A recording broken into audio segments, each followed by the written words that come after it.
This New York Jets betting preview edition of the Sports Gambling Podcast is brought to you by Circus Sports. Circus Sports is giving away $14 million this NFL season. Sign up in Vegas and play from anywhere. Get all the info over at circusports.com. We're also brought to you by our Patreon. Score exclusive perks, content, and contests, including our NFL win totals contest with a $1,000 prize. Join today at sportsgamblingpodcast.com/Patreon. Hey, it's Peyton Manning, and you're listening to SGPN. Let's ride.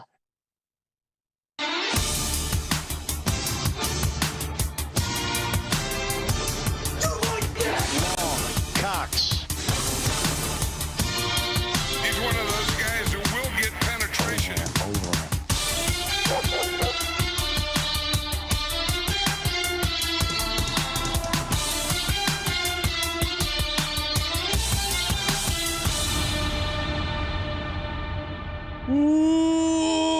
Welcome everyone to the Sports Gambling Podcast. I'm Sean, stacking the money green with my partner in picks, Ryan, Real Money Kramer. What's happening, Kramer? Dog. Hello, Sean. Here to talk about the other New York football team that plays in New Jersey. How come no one ever reminds the Jets that they play in New Jersey? I don't know. The Jets just, I guess, fly under that radar, Ryan. People aren't going out of their way. Hey, I think Jets maybe, yeah, I don't know. I guess they have more of a Jersey vibe already. People maybe associate them with Jersey. Growing up, it was like, oh yeah, they're the Long Island team. Oh really? They got the fuck out of here. Jets, Mets, Islanders, Nets. Like somehow the Jersey team get lumped in there. Get out of here.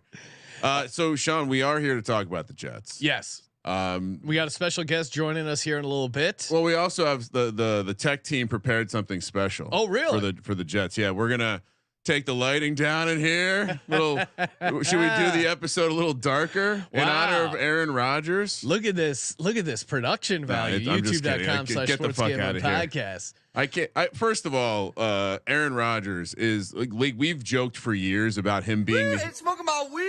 him being the hero in this novel, him being the hero of the story. And like he literally listens, obviously. And he said, "You know what? People need to hear from the hero. I need to do a weekly spot on McAfee, and then you know what else they need? They need their hero to be more accessible.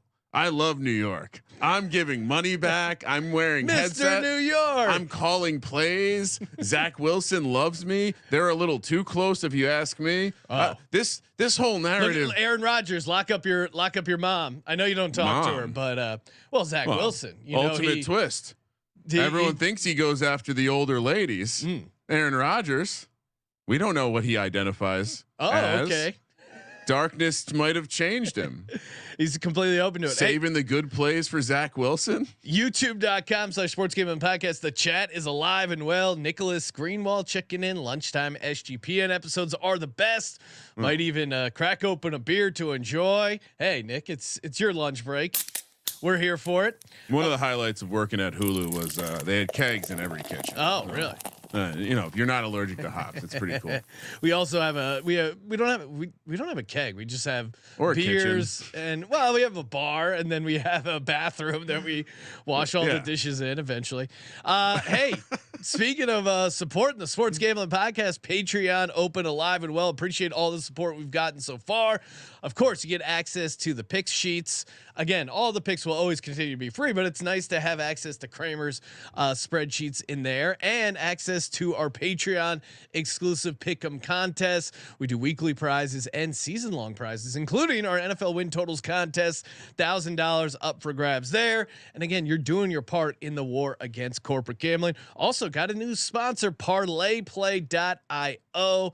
Again, a super fun way to parlay player props, active in a bunch of states, including Texas, California, a bunch of provinces up in Canada. If you are a Canadian, a shout out to Canada. We got a bunch of good buddies over in the great North. What are you laughing at, Ryan? My Shout out to Parlay Play for being the thing that taught Sean what a province is. I wanted to call it providences, but there is no providences, just provinces.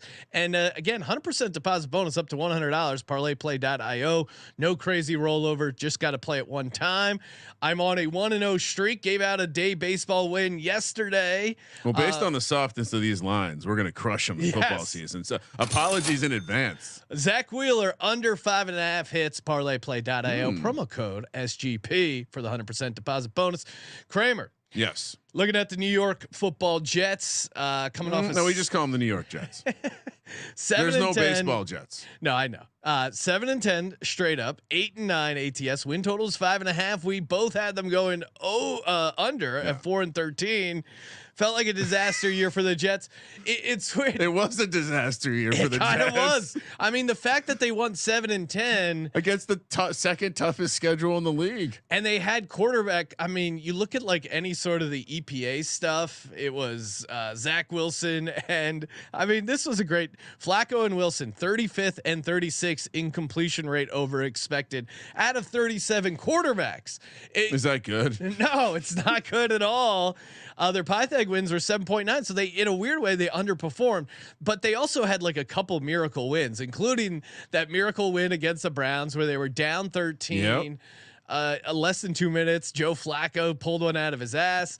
They also had that Steelers win where they came out of nowhere, but they also Don't you lost. Just stop the recap right there. Joe Flacco played significant time for this New York Jets team. He's literally old enough to be getting a colonoscopy. There's something there. Last Jets quarterback with a winning record, of course, Mark Sanchez. Obviously, the big news is our boy A-Rod coming in from Green Bay. I mean, the defense, by all accounts, should be really good again. Sauce Gardner, Defensive Player of the Year. This is a crazy nugget. Ryan, in 152 snaps in man coverage, how many passing yards do you think Sauce Gardner gave up? It's one of those like peak NFL corner stats, like 46, 54 yards. That's insane. That's insane that you could just put him on one guy and just set it and forget it in man coverage. One of the biggest gaps in offensive EPA and defensive EPA, 30th in offensive EPA, 6th in defensive EPA. I mean, I think the concern there is that, you know, the traditionalist comment is that defense tends to have more variance than offense year to year. Yeah. But I guess so. If you're high on the Jets, the formula is pretty simple of like, wow, even if Rodgers, who didn't have a great last year, 21st in net EPA per play, if he has, but Sean, he was mad at the Packers. Yeah, that doesn't count. Just say, let's say he has that same year at the Packers. It's a huge upgrade from the quarterback play they were getting with, you know. You act like Joe Flacco wasn't one of the 5 40-point quarterback performance last year in fantasy football. He did ball out. He probably won someone $1 million. The Jets beat the Bears 31-10. I just unsolicited shrapnel right at the Bears. Yeah. Also, single digit offensive performances 5 times in the season. I mean, that's just crazy. And again, I think if you're high on the Jets, the narrative is, hey, I mean, Aaron Rodgers, even if they're not firing on all cylinders, even if they have some issues clicking, they're still going to be much better offensively than last year. I guess Breece Hall coming back from that, knee injury. They drafted. Can I predict he's the guy that we're all going to be like, oh, I got to draft more Breece Hall after watching Hard Knocks? Okay.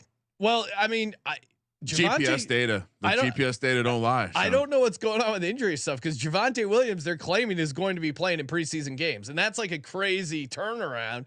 And if you're playing him in preseason games, you must feel pretty good about it. We'll see what ends up. What are you talking about? Javonte Williams. You mean Breece Hall? No. Oh, I'm just saying pointing out like turnaround on injury times. I wouldn't have. Oh, they admitted they have aliens, which means that's why we're going to start using that stuff in recovery. The government's admitted aliens, and still I'm not.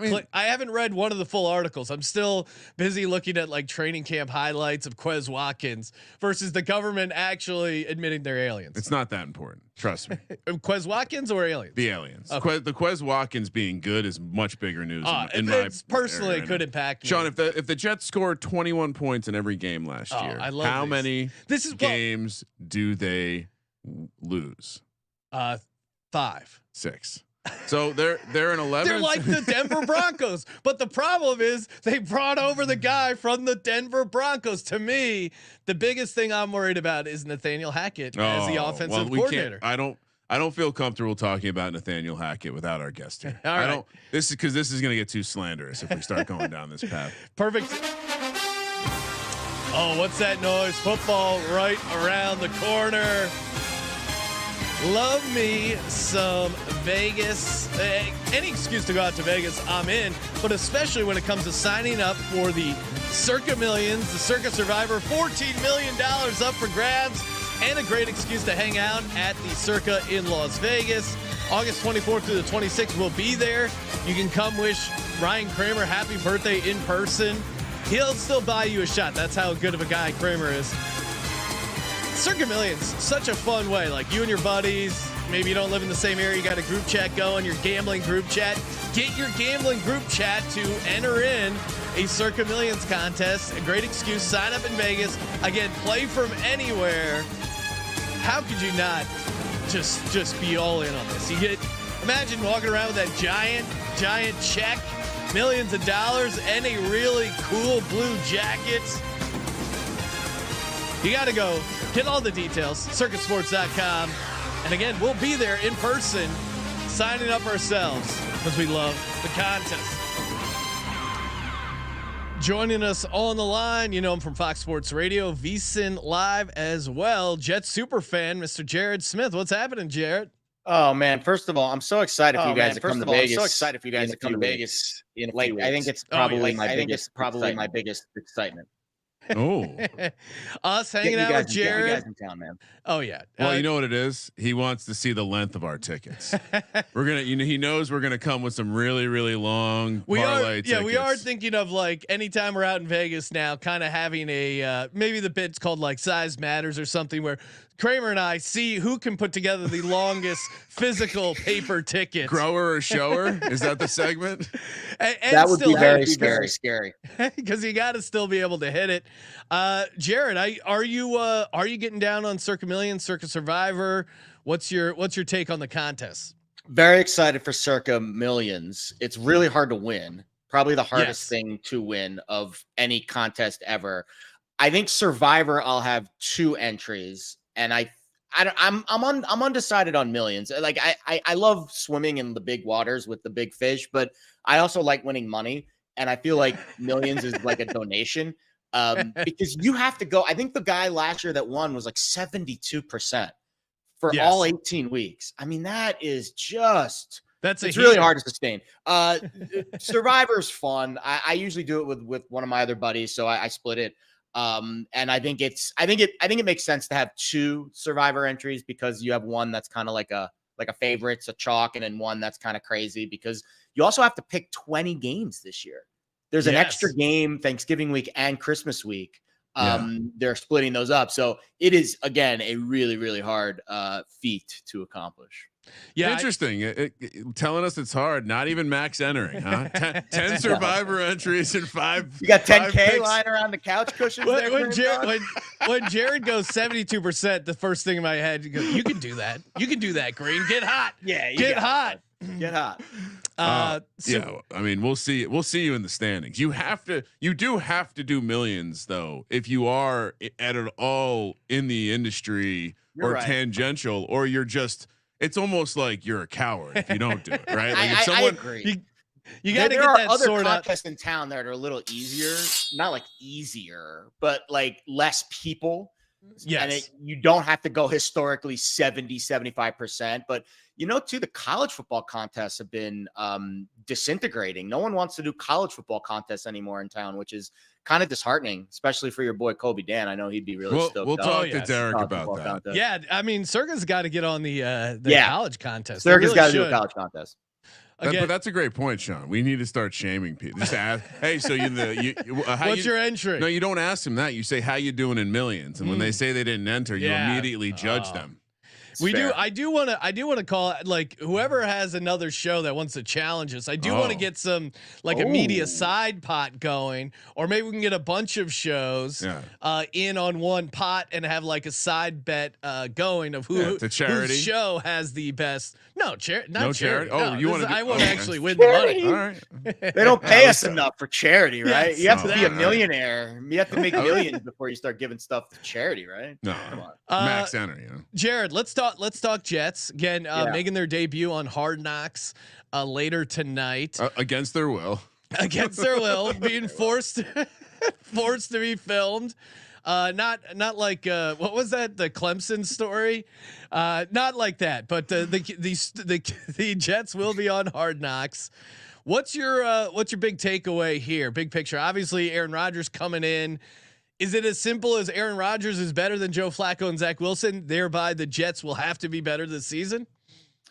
Yes, but I am really concerned about the offensive line. And listen, the Jets are ready to roll. I mean, that defense, and we're going to talk a lot about Aaron Rodgers because he's going to draw a lot of headlines. But man, that defense is absolutely stacked. They arguably have two of maybe the top 15 defensive players in the league in Quinnen Williams and Sauce Gardner. You can make a case for each of those players to be the best players at their respective positions in the NFL. And that's rare to have those two. I mean, the two most important pieces in the secondary or on the defense are at corner and rush edge, defensive line. And they have that top tier talent on defense. And obviously Robert Saleh, defensive minded coach. They're a very tough, gritty team. So that side of the ball is completely taken care of. Then on offense, you've got the offensive rookie of the year, Garrett Wilson. You have some veteran journeyman receivers that kind of know Aaron Rodgers and know how he plays. I think that is probably a net positive. And then you have Aaron Rodgers, who obviously is a massive step up from what the Jets have had at quarterback. And you mentioned those numbers, the completion percentage over expectation for the two guys last year, which is, I mean, it's unbelievable that the Jets were able to come back and win that game against the Browns with Flacco. But then you look at the offensive line and the one actual like veteran presence they had last year, Dwayne Brown, who played a bunch at left tackle and was, I'll call it average. Well, now he's gone, and they've got some guy named Billy Turner. If Mekhi Becton can't start at tackle, at either tackle, you got Billy Turner probably starting at left tackle for the Jets week 1. And this is a guy, Billy Turner, I'm looking at his stats. He's playing on his 5th team in the last 5 or 6 years. And he started 8 games for the Broncos last year, mostly at right tackle. And he was below average in pretty much every game. And again, that's the guy that's supposed to keep Aaron Rodgers upright. And then on the other side, you've got Max Mitchell, who's very average at best at right tackle. So I'm really concerned about the Jets offensive line in both tackle positions. And if Aaron Rodgers can't stay upright, you saw what happened last year when the offensive line situation for Green Bay was kind of out there. He threw a career high in interceptions. And I think that's what we might see this year is some flashes from Rodgers, but the pressure and the consistency just might not be there at that high level. Yeah, they're also saying that the Jets the Jets played at a fast pace last year. Historically, Rodgers played a lot slower pace with LaFleur. Yeah. Funny enough, Mike LaFleur is fast with the Jets, but yeah, just the expectation that they're gonna put more plays out there too. If this is true about the offensive line and Aaron Rodgers' ability to, I have so many questions. I just think the whole thing is interesting because I started out thinking, well, I'm out on the Jets. One of the earliest bets I made this offseason when Aaron Rodgers landed with the Jets was betting that he won't play 65% of the snaps at 7-1. Wow. and obviously your tale of the offensive line is making me smile a little bit. Yeah. But then now I'm completely turned around. When I saw him wearing the full double ear headset on the Hall of Fame game, in. I said, this is a man who's leading. He's giving money back. And oh, by the way, he's giving the good plays to Zach Wilson in a meaningless game in Canton, Ohio. This is how culture's built. And what did I do? I went and I noticed that with Hard Knocks that I was like, maybe the Jets are doing their own kind of Hard Knock situation. And they are. And guess what they have in kind of like a very dramatic fashion? Aaron Rodgers, who definitely seems not like a guy who isn't a leader of men all the time, giving a speech to the men. Oh, wow. Look out. I'm in. What now? The one takeaway from the Hall of Fame game that I thought was interesting was that Mekhi Becton was out there getting snaps. Now, obviously, he's been working his way into shape. He's the definition of a big question mark, arguably the biggest question mark. And he's played like 40 snaps the past couple years. But again, if the guy is in shape and his knee can support that massive frame, you love him on the tackle spot, and I think he's the key to the Jets season, as crazy as it sounds, because Aaron Rodgers, the guy's in his 40s. They play 14 games on turf. He could take a beating if they don't get the tackle situation figured out. And they were coming in. When did they get rid of Dwayne Brown? Because who is the tackle that's replacing him now?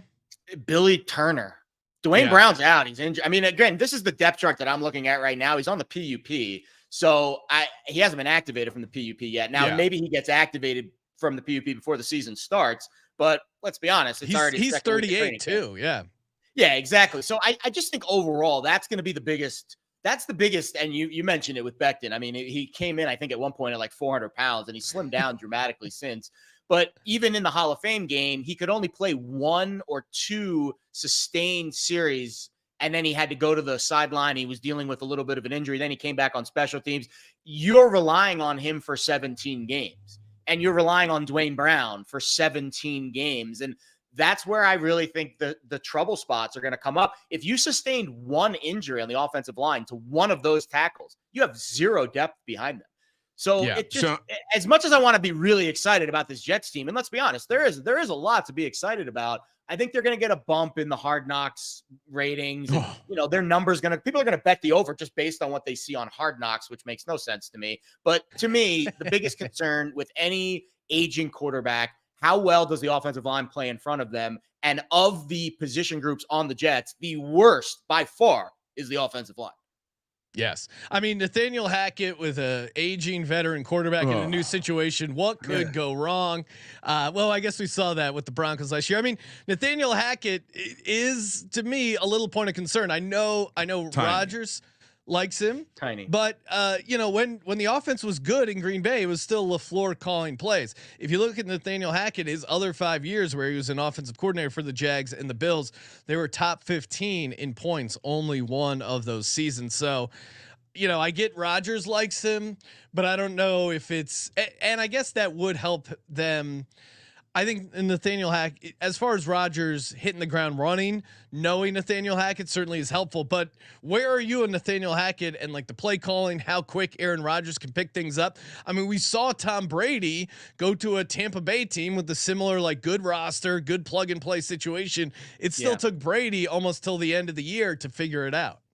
Well, I think that the thing that's different, and I guess it's a little bit the same with that Bucs situation, is that the Bucs are a defensive team. Like, Todd Bowles, great defense. Like that was the identity of the Bucs. And even when they got Tom Brady, that Super Bowl win against the Chiefs, it was the defense that shut down Patrick Mahomes and was the final nail in the coffin. That's the identity of this Jets team. You bring in Aaron Rodgers, you got Garrett Wilson, you maybe get Breece Hall back. There are some really nice shiny pieces on offense, but let's be honest, that stat you mentioned with how many games the Jets would win if they scored 21 points, I think that is the identity of this Jets team. I think they want to rely on the running game. They want to rely on the defense. They want to slow the game down. They want to make it as easy as possible because let's be honest, the best, most efficient, most explosive pieces on this Jets roster are for the most part on the defensive side of the ball. That's what their head coach specializes in. I'm not that concerned with Nathaniel Hackett. He's a veteran play caller. Aaron Rodgers is a veteran quarterback. I think a lot of those issues that he dealt with in Denver are not going to translate to what we're going to see this year with the Jets offense. I think it's all about keeping Aaron Rodgers on the field for as little time as possible and letting that defense do the yeoman's work. Because let's be honest, the Jets at their core, I think, are a defensive-minded team. Well, you mentioned that, and obviously they had very good numbers, EPA, net yards, all that efficiency stuff. They did that without relying on a great number of turnovers. They only had 16 turnovers towards the bottom of the league, which created a -7 turnover differential. So if they get, and I think they had one of the league's worst fumble luck as far as recovering fumbles and losing fumbles. So if you get a little bit of a regression like that, like let's say, it's -3 turnover differential, or even just an even turnover plus minus, that could be a huge swing. I mean, the Jets did it without like tons of turnovers, which I think is a huge sign for that defense. To me, it's kind of an interesting handicap, I guess, somewhat similar to the Dolphins in the idea of like they have a good team around them. But it just, can it work with the quarterback? Obviously with Tua, it's a lot of health. Rodgers, it's, staying upright and kind of just the bigger issues of, will the offense work? I was, as you were talking, I was thinking on the Nathaniel Hackett stuff. Cause if you do a deep dive when he was calling plays, it is a little concerning. And so I was like, all right, let me just look at his staff to see who's going to be maybe calling the plays when it's not working out for him. They have some guys on, like, a number of the offensive assistants that don't have pure titles are actually coming over from the defensive side of the ball. The quarterback's coach spent a couple years in Denver, which you've got to, the run game coordinator looks like the guy who maybe you could trust. He's a little squirrely looking guy by the name of Keith Carter. But at least he came from Tennessee when Derrick Henry was kind of peaking. So, and you have Todd Downing in the passing game coordinator. I will say this: the nuggets that you read about Hackett's offense also being complicated is the part that scares me, because we're at a time in the NFL where there are coaches that can come in and deploy a system. We saw it with McDaniel, Dable. There's been a number of Steichen. Number of offensive guys. Did I get it right, Sean? Yes, you did. Nice. Okay. Number of offensive guys who have rolled out systems that it's like they have. Oh, we have a bunch of triangle and trapezoidal pegs. Let's build an offense around that. Whereas Nathaniel Hackett comes in. It reminds me of Ben McAdoodle. Circle peg, 13 personnel. Like that, to me, when I look at Nathaniel Hackett, I would never say this out loud, but he looks like a dumb person. Oh, his eyes, the K careful. You're going metric. full Sean Payton on Hackett right now. No. He might be a good football coach, but he doesn't look like a smart individual. That's fair. And some people, I didn't initiate this, but some asked me to do a K metric analysis on Nathaniel Hackett. For those who are not familiar with the draft shows, K metric is a measurement between your pupils. Theory being the further you get, or the closer you get, the outliers, the less likely you are to be a quick processor, if you know what I mean. Nathaniel Hackett might not be a quick processor. Oh no. So but I don't care, because Aaron Rodgers is in full hero mode. I hear this and I'm like, I don't give a shit. Aaron Rodgers is going to call the offense. That was the issue. He didn't like Mike LaFleur's pussy ass, slow pace system. He wants to go bang, bang, bang, bang, bang. And I kind of disagree. I actually think the weapons are nice. Yeah. I think the offense minus the offensive line is nice. It's everything's nice. What the concerns are just purely subjective. Like, well, Robert Saleh is being congratulated in the Hall of Fame game before the game. What's he being congratulated for? It's like Robert Saleh, all-time good guy, nice guy, says all the right things. Is he a good football coach? I don't fucking know. Everyone's happy he got the job. Everyone's happy he has this great roster. Now he's got the target on his back. Yeah. Now he's got pressure. True. What does the Shanahan disciple do with a good quarterback? Shit themselves. They don't know what to do with it. I mean, it kind of like the Lions, like the Jets. But I'm kind of high on the Jets. It's weird to see this Jets team with expectations, Jared. Yeah. Right? Like, as a Jets fan, it does feel like they're getting a bunch of hype, and normally I look to fade the hype, but you know, you walk through the roster, you look at the situation. I mean, Rodgers, how patient will he be with a younger receiver like Garrett Wilson picking up maybe a complicated offense? We saw some of his frustrations. Now, maybe that was just the situation in Green Bay overall. But it didn't seem like he had a ton of patience with the rookie receivers in Green Bay. I guess that's nice why they do have some vets there to balance it out. And Garrett Wilson obviously looked amazing. But how do you feel about as a Jets fan coming in with expectations for a good season? I'll tell a story. So back in college, between my junior year and my senior year, I lost like 30 pounds. I ran every day and I got in shape, and I had like a night, all of a sudden I went from like the chubby kid to like not the chubby kid anymore. And everyone's like, oh, you're going to have such a great year. I was in a frat. I was like, oh, Mr. Cool Guy. Oh. But at the end of the day, I was still the nerdy sports kid that couldn't talk to girls. So despite the fact that I had slimmed down and the expectations were sky high for me to have a huge season, at the end of the day, at my core, I'm still someone that struggled talking to women. So that's how I feel about the Jets this year. At their core, they're still losers because they've lost for years, and I've experienced all of it. And it scares the living hell out of me that this year, because they got, and don't get me wrong, quarterback's most important position. You get a quarterback, you can win. Now they're just expected to evolve into winners overnight. I'm skeptical. I am very skeptical, boys. Very skeptical. Well, right. That's fair. Because I think if I don't you don't want to get your heart broken. You don't want to come in with like, oh, Super Bowl or bust for this Jets team, and then I'm not taking the bait. I ain't taking the bait. I've had the handles dropped in my head too many times by the freaking franchise. You're the road runner there. You're like, I'm not gonna eat that seed that's right under that shadow that's being the Wile E. Coyote has hung up there. Let's take a look at the odds for the Jets coming into the season. Win total set at 9.5. Make playoffs -130. Miss playoffs +110. Again, like, I got the plus odds on the Detroit Lions to miss the playoffs. Miss playoffs plus odds for the New York Jets. What a time to be alive as a Jets fan. +270 to win the division, 11-1 to win the conference, only 18-1 to win the Super Bowl. I don't think let's pull up. I feel like we hit on most of the roster stuff, but if we could pull up that as well. Did we mention Tim Boyle? No, we didn't. Didn't mention Tim Boyle. George Fant's a big loss too on that offensive line, the tackle spot. Yeah. Nate Herbig, he's a guy, give you a couple good snaps there.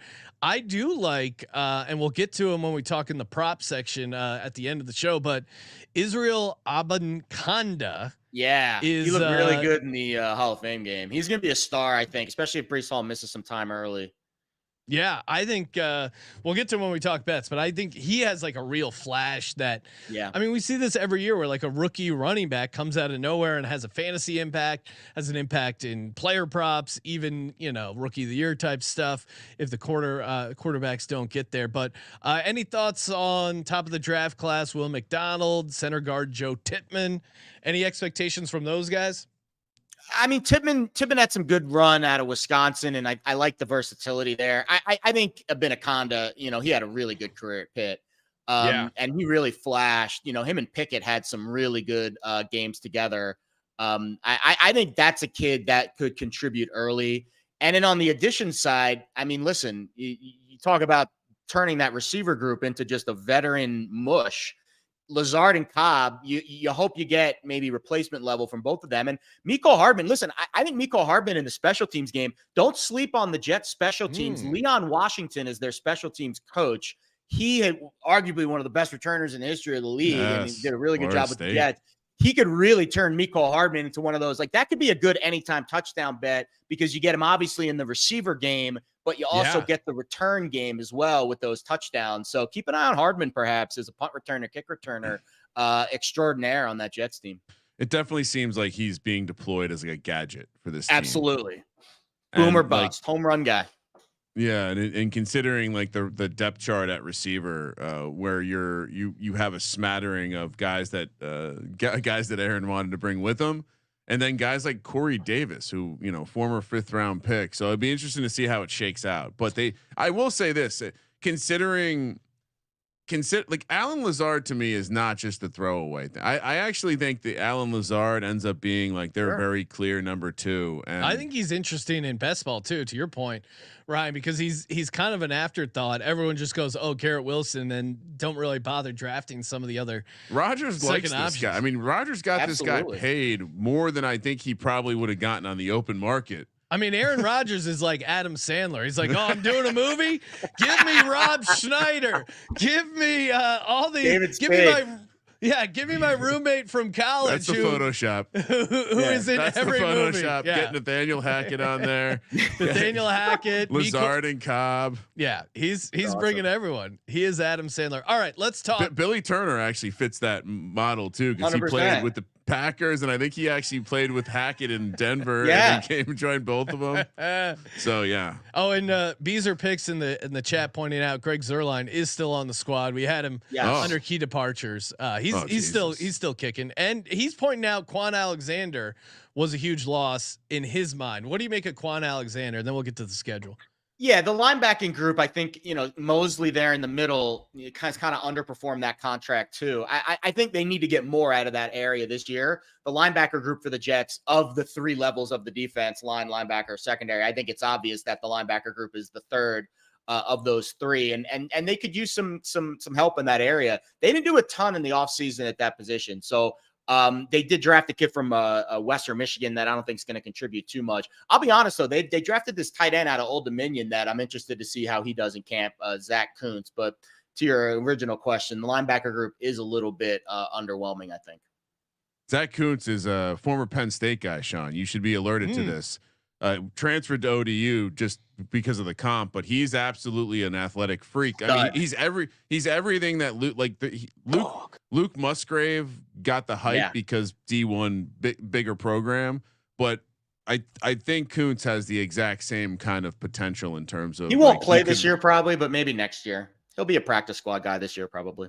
If he figures it out a little bit physically. Fellow Penn State guy Jared, also a Penn State guy. We are. Penn State. It's gonna be a big year for the Nittany Lions, boys. Buy your tickets now.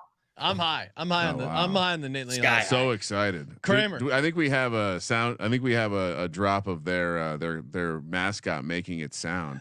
We have a Nittany Lion in the studio. We have so many sound effects now that match with the mascots. It's very exciting. All right, let's talk schedule here. 2023 Jets schedule. Kramer, what do we got first four? All right, so I mean, the first six is a brutal. It's a very tough start, but I do have a note here. And by the way, second most difficult schedule last year.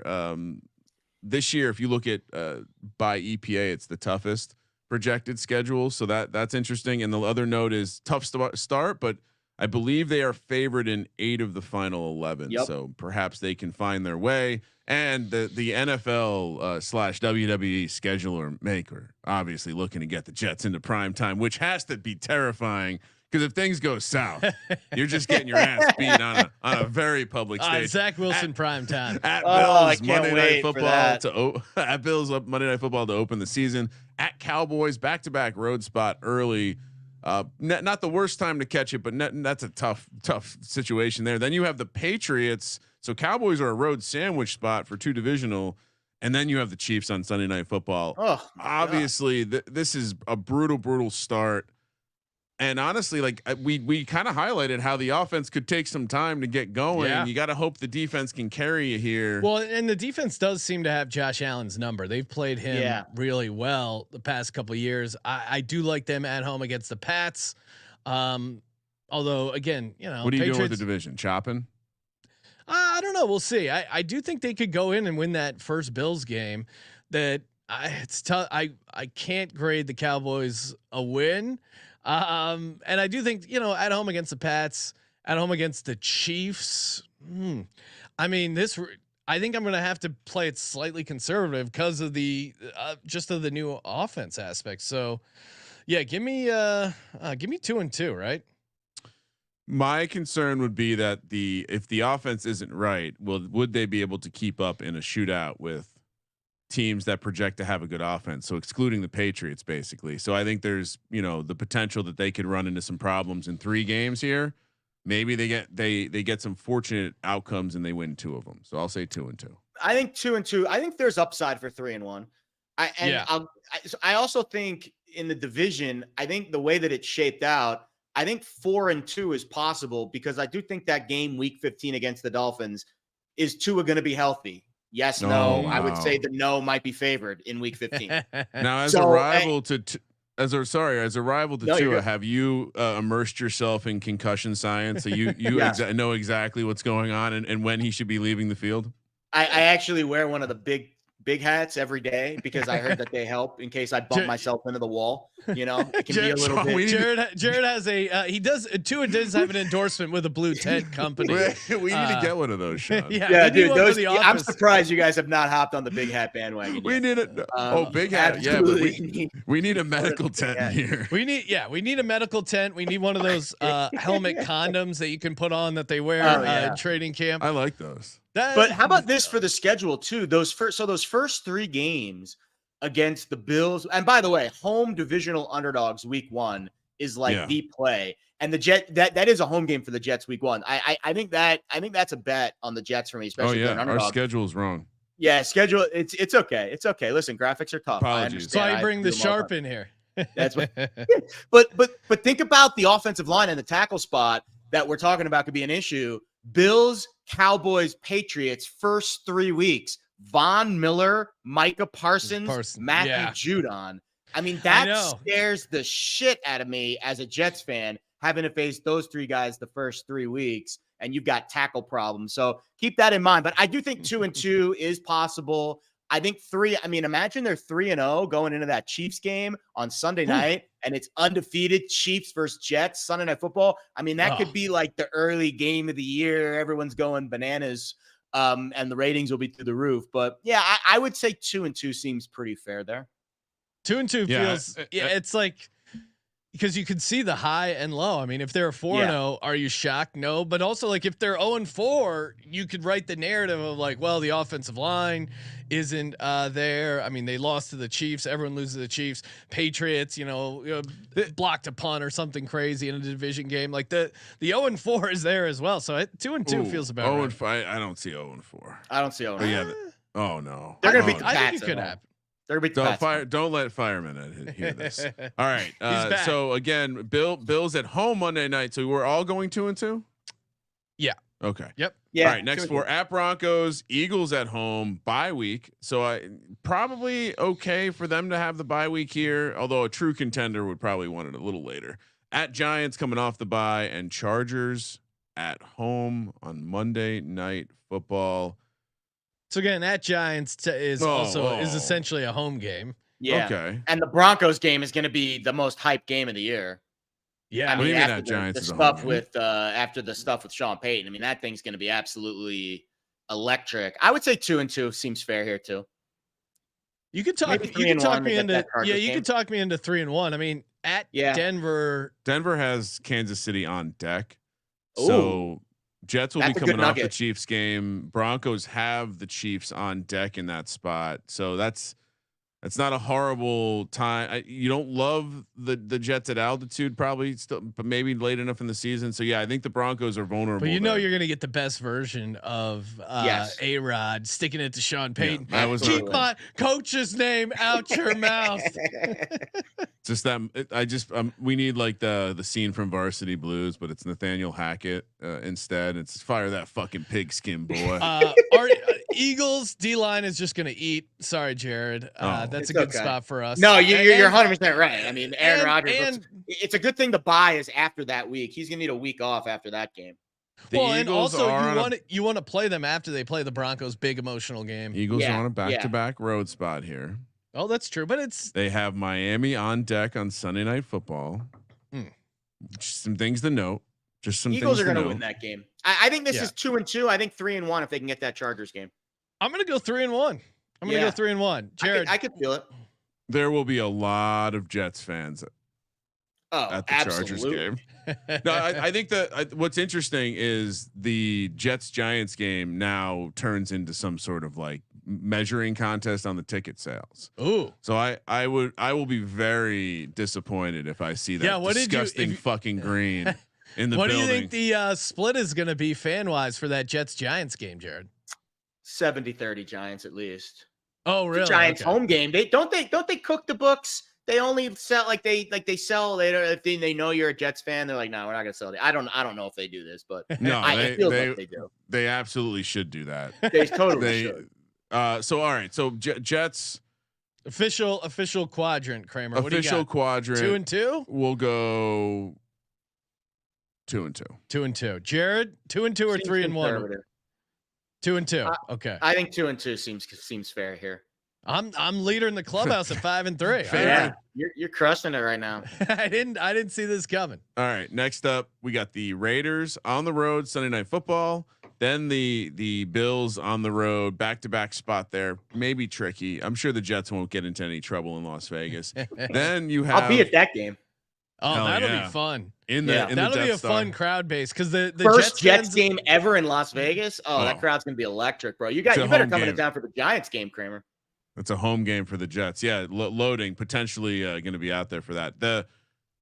All right, so back-to-back road spots, and you have the Dolphins on Black Friday, which there's some reports earlier in the offseason that the Jets might be the every year Black Friday team. So interesting. All very excited to hear that news. Then you have the Falcons at home. So obviously the Raiders, we're pretty low on the Raiders. That's going to be a Jets home game. Yeah, I would imagine. It's a primetime game. If you're ever going to go out to Vegas if you're ever going to travel as a Jets fan, that's the truth. There'll be like an emotional bro hug between Rodgers and Devontae Adams before the game. He might be a Jet by then. You never know. Yeah, the way he's trying to get out of Las Vegas. He's trying to go anywhere. He might go home with the Jets after the game after they kick the shit out of him. So I guess I'm splitting. Yeah, this is tough because I'm gonna go 3-1 again. Me too. 3-1. 3-1. So you're not worried about the Falcons at all? No, just not at all. Is that Jared? Real quick sidebar here. Kramer is, and I feel like a lot of the community is in on the Falcons. Are you with Kramer on the Falcons, or are you out on this Falcons team? I was before the entire community bet the number up to. See, yes, completely unbettable. Now it seems like an under. I mean, didn't their win total go up like a full win? Like, yeah, you can't bet an over after that. I mean, it's so hard. Like the margins are so thin with these win totals. If you miss it by that much of a number, you'd have to either stay away or bet the under. Really hope I'm right about the Falcons this year. All right, so I think it'll be better, but it's a tough bet at this stage, I think. I will continue to go 2-2. It's fair. This is potentially 3-1 though. Okay. Potentially 3-1. I'll say. So Kramer's 6-4. Oh wait, that's not right. 6-6. I'm 8-4. Jared 7-5. You guys got to catch up. Buy in. All right. Final 5. Take Texans, which is the biggest projected line on the board here. Ooh, which not 8.5. Not a ton of respect there. You know what system the Texans run? Shanahan. Same fucking one. Interesting. At Dolphins. Commanders at home, at Browns on Thursday Night Football, and at Patriots. Oof, that's so I kind of had them. This is tricky. I think I'll give them at the 2 home games are wins. Yeah. The Browns game is going to be tough. 3-2 feels fair here. Yeah, and that gets them to 10 for me, which is the over. So I think that's right on the number. I'll go 3-2 as well. Yeah, I think 3-2. I mean, again, road Thursday night games are kind of very impossible, and it's going to be an ugly, cold game. At Pats could be tough, but I think between the 3 road games, you figure out one, and then you win your 2 home games against Commanders and Texans. 3-2. I got them go. I got the New York Jets going 11-6. Wow. Now, obviously, but I think there's a big variance on this team. But can you play it? Because if Aaron Rodgers does.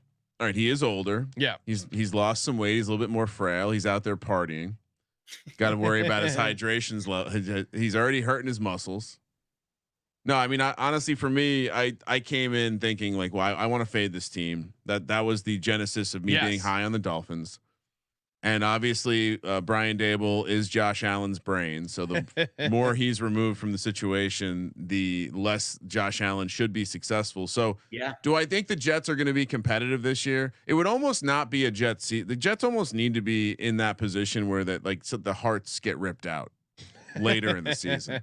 Like that's kind of how it goes. And it, unfortunately, the one thing I don't think we discussed was how healthy their defense was last year. Yeah, they were the healthiest defense, and that to me is the area. I know everyone's going to point to Aaron Rodgers, but a key injury on the defense might be just as critical, because if they go from being an elite defense to just an average defense, that 21 point trend doesn't work as well. And so, I guess we're 9-8 on that. Yep. So you're on the under, Ryan. I'm such a bitch. I've ended up so many 9 and 8s. I know. That's why I feel like I got to pick some spots here. And yeah, you're having takes. It does. So you're higher than the Jets than I am. I know. I didn't honestly did not see this coming. And I feel like usually it's because when we have a guest and the guest gasses you up for the team. But I feel like as a fan, Jared is, he's pretty even. He's cautious. It's the gambler he's guarding inside himself. Of me. He's guarding himself. Yeah. He's not letting his heart get hurt.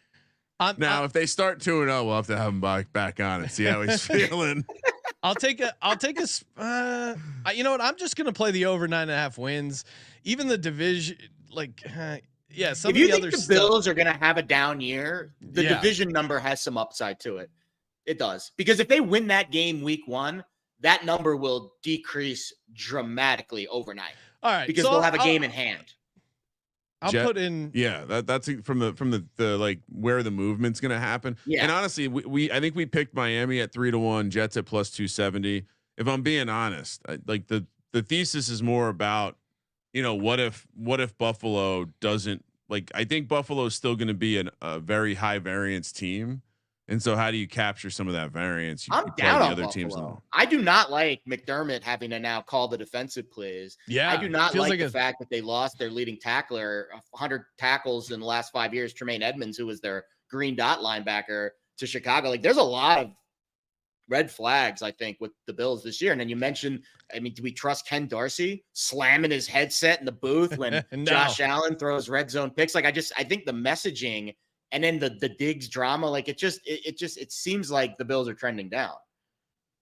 I do have it on good authority. I did some deep diving. The Diggs drama is now off my radar of things I'm worried about. If anything, I'm higher on Diggs in fantasy.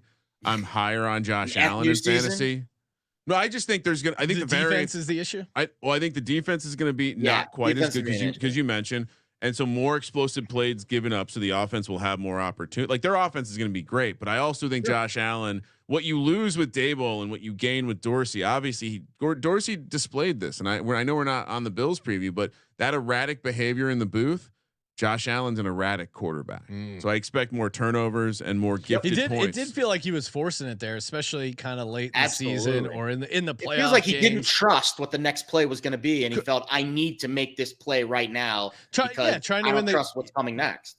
Has a quarterback ever led the league in passing touchdowns, rushing touchdowns, and interceptions? No. Wait, no, that would be impossible. Right there.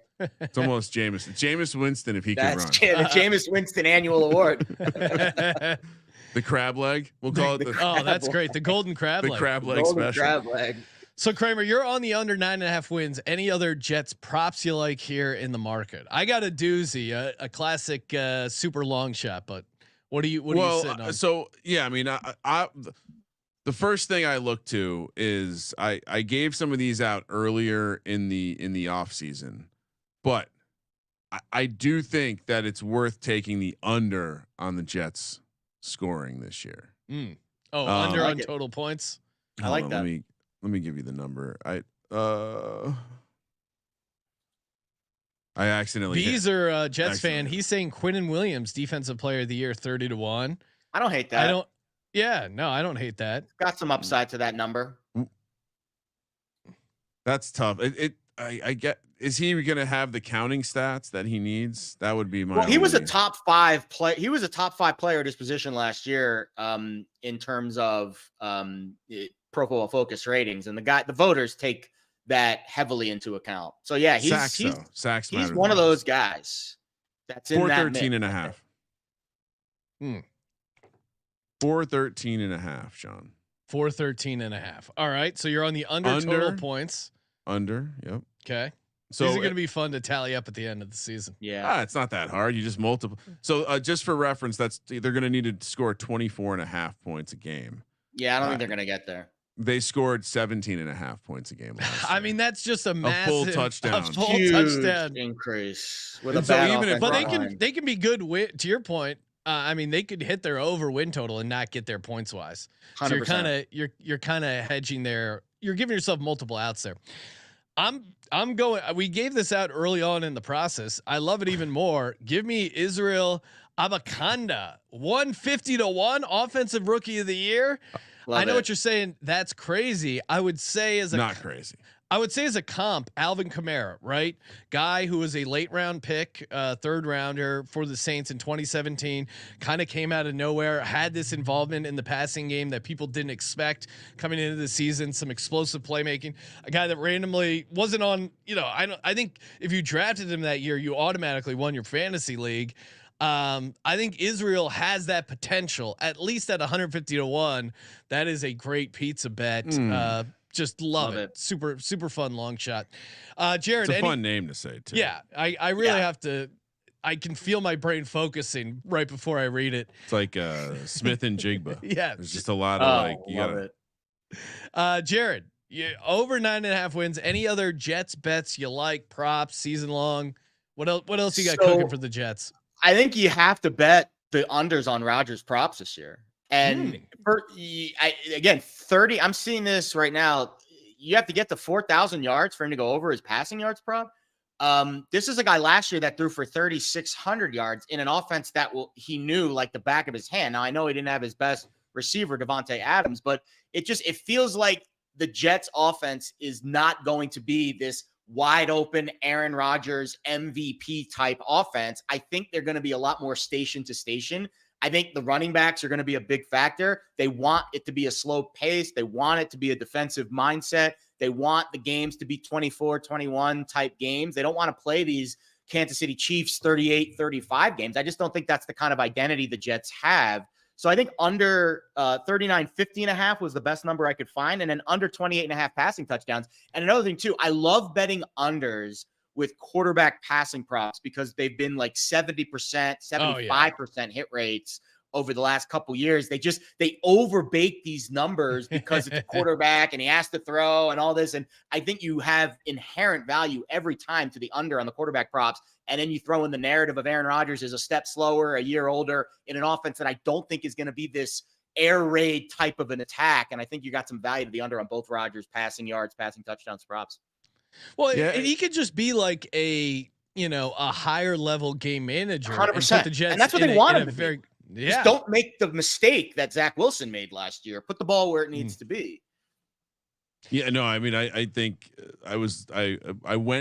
my first thought when I was looking at props was let me see what the Garrett Wilson receptions and receiving yard props are to lead the league, because obviously Aaron Rodgers has carried Devontae Adams. But again, like, as you look more into it, it seems like Aaron Rodgers wants to play faster, but no one else wants to play like, I don't know if Robert Saleh wants to play faster. And so no way.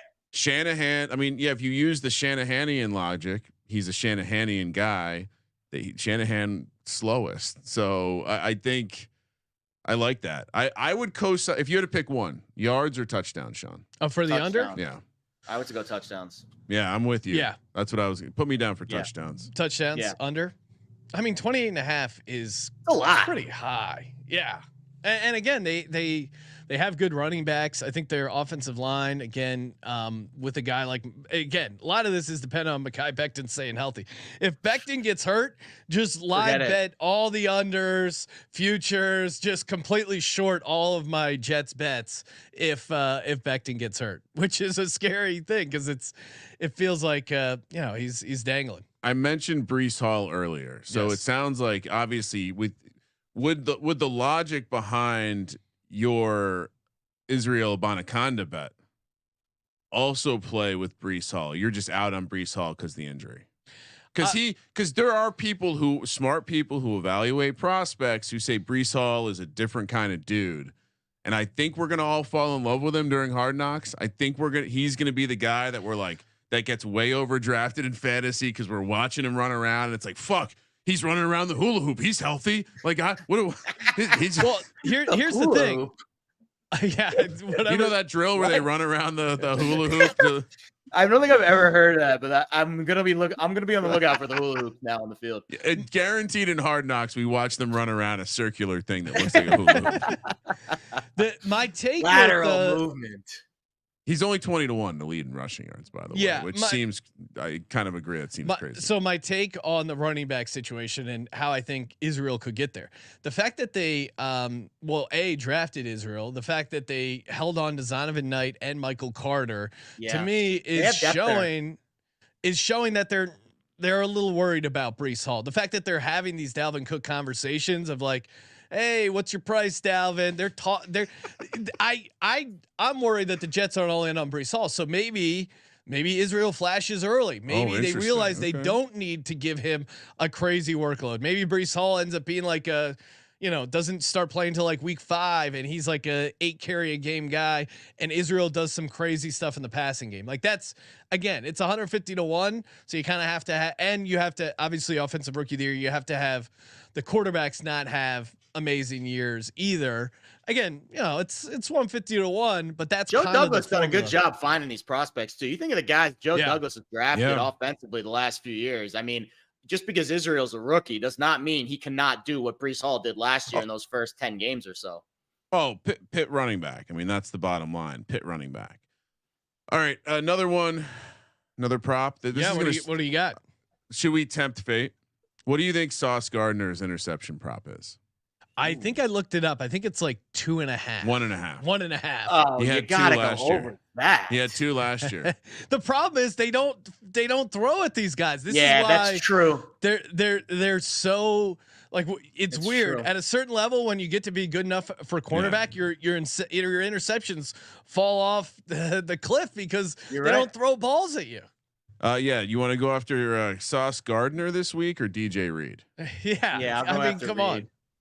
Reed had a good year last year, though. It's actually funny. And the Jets do like to disguise their coverages a lot. That's one of the things they're better at. So I think just for the sake of rooting interest, 2 interceptions the whole season. I think that's what he had last year. I think with he goes his over electric season. I think he goes over 1.5. I do. Yeah. If I had to choose a side, I'd take Give me under. Under? Yeah, plus 125. This is a funny bet because I mean he's just sure. This is gonna suck if he gets a pick week 1. He's gonna get 2 picks. Josh Allen throwing 2 picks week 1. Right, he does have 2 games against Josh Allen. Does that factor in? True. That's true. But I just don't think they're gonna go after him. Yeah, no, they don't. But again, you could accidentally. That's why they're smart with the number. Wait, they play Dak too. Jesus. Oh, and then you got Dak week 2. This bet's done and dusted by the time they get to all right, switch me to the over. And then Mac Jones in week 3. Come on. Even in that division, Tua, as you know, throws a very catchable ball to offense and defense. Does Robert Saleh have a chance at Coach of the Year? Or is Aaron Rodgers in the way? No. Yeah, he doesn't. I don't think so. Last year would have been the year if he could take Zach Wilson to the playoffs, but that didn't happen. Yeah. And he hurt his case by winning 7 games. You know what I mean? To some degree, because he's a good guy though. He's an all-time good guy. Like all-time, like media loves him. Everyone loves him. No one's like they were congratulating him, Sean, before the Hall of Fame game. That is worrisome. Just a touch. Yes. But Aaron Rodgers gave money back. So what else will he do for the team this year? Will Aaron Rodgers pick up the tab for a pizza party, maybe a bowling party during camp? He's going to do something fun. Jet skis. That's what it is. Aaron Rodgers. We're going to find out that Aaron Rodgers bought his offensive line jet skis. I was going to say like the offensive line, Christmas time, they open up. It's a gift certificate to a trip to Peru for an ayahuasca retreat. And you got Mekhi Becton in a ayahuasca retreat. Something wacky. That might be, he's going to get his gift will be unique. And maybe that's another running segment. What gift will this quarterback get his offensive line? We can maybe pencil that in for some of the other previous. A lamp with no light bulbs, so they can do darkness retreats, right? Yes, it's a blackout. Nice, classy, antique lamp, but no light bulbs. All right, time for everyone's new favorite segment. Oh, I love this. That's right, the MLD. Who is the player or front office member? Even owner. We had our first owner last night. Most likely to be busted. We check the rules. Owners can be suspended for gambling. Yep. Okay. To be suspended for gambling. I will go first. Maybe. Of course. Maybe. Or do you want to go first? No. Okay. I think you should go first. My MLD is. And maybe this is chalky, but I couldn't get away from this pick. Give me Zach Wilson for MLD. Obviously, if you're willing to break bro code and hook up with your buddy's mom, what is sacred? And also he fits the profile, right? He grew up in Utah. He went to college in Utah, BYU, got big city lights. He's got some extra time in the meeting room now that he's not starting. All of a sudden he's a big Aaron Rodgers fan. He's taking the over in Aaron Rodgers touchdown bets because he doesn't want to get in the game. Zach Wilson is not a fan of having to see the field. Zach Wilson, MLD for the New York Jets. Jared, what do you got? Who, if you had to hypothetical of who might get in trouble, who are you thinking?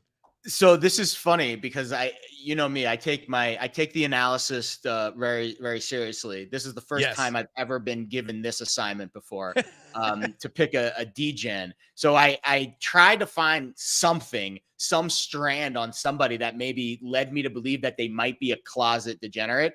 And I immediately looked up the religion of some of the players, because I always think, to me, devout Catholics, the ones that went to Catholic boys school and that were dealing with all of these rigid rules their entire lives and lived this Catholic lifestyle. To me, that means they might be a little bit degenerate behind closed doors. Greg Zuerlein, devout Catholic, grew up in a Catholic household, went to Catholic elementary school, and he's a special teamer, which means he doesn't do a whole lot during practice. He's sitting on the sidelines, and he's trying to find some extra excitement in his life, because let's be honest, guys, you live a religious lifestyle. A lot of times you paint in between the lines, and sometimes it feels good to paint outside the lines, right?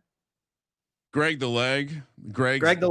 Leg's locks. You know what? It's a segment that writes itself. Great example, and it might be up on our Instagram, but there's a Catholic school like one block away from us. Shout out to St. Dominic's. Nice. And on Super Bowl, they had a big sign. You know, normally it's like the mass schedule or what's going on with the Catholic school kids, but it said Super Bowl squares available. So I think you're onto something.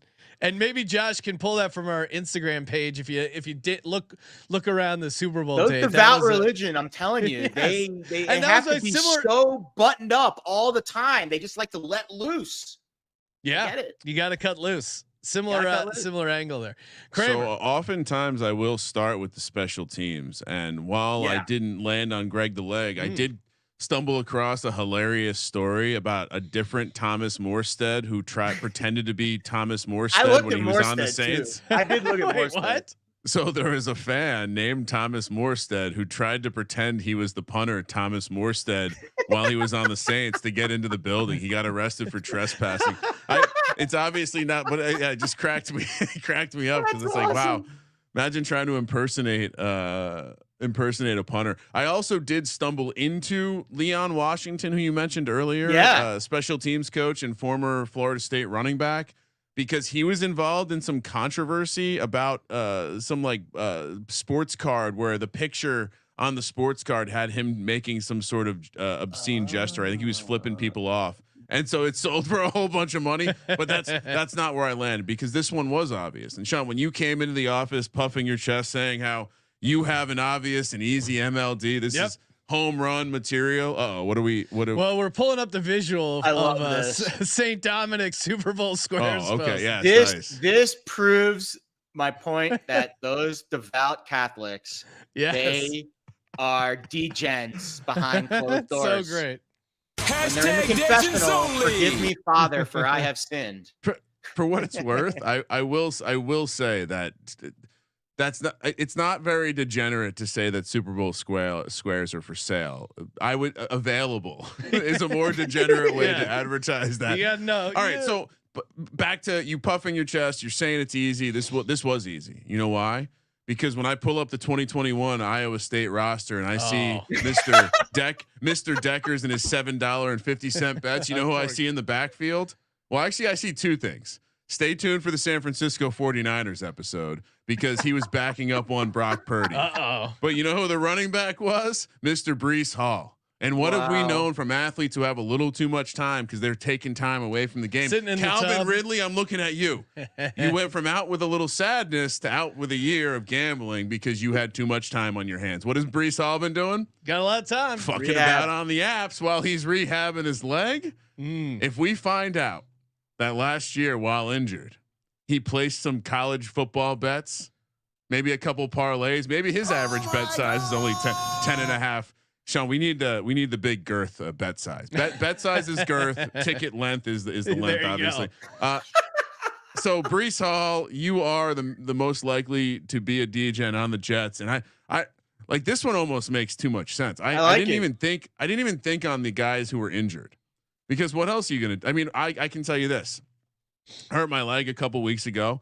Was sitting around. I'm ripping off a underdog draft. So yeah, of course. Well, of course you're going to fire some bets on. Well, that was like our listener who this is an all timer. He slipped on his kitchen floor, threw out his back. I think this is Jason. He's a diehard Eagles fan, and he's sitting there with like a pulled out.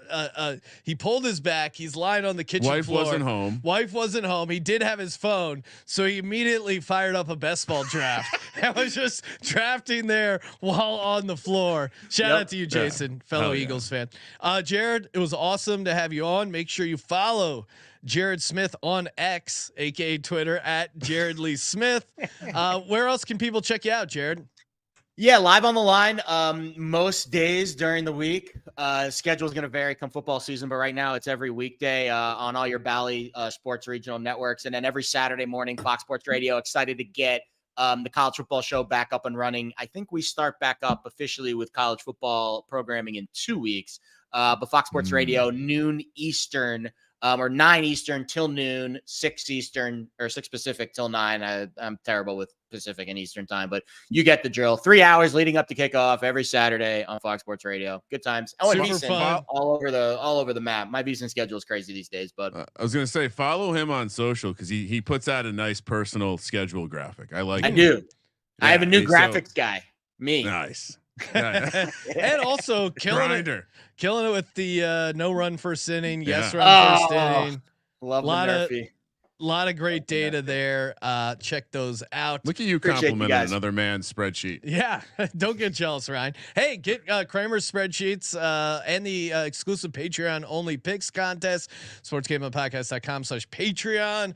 We'll be back again. 2-a-days continue. YouTube.com/sportsgamblingpodcast. Smash that subscribe button.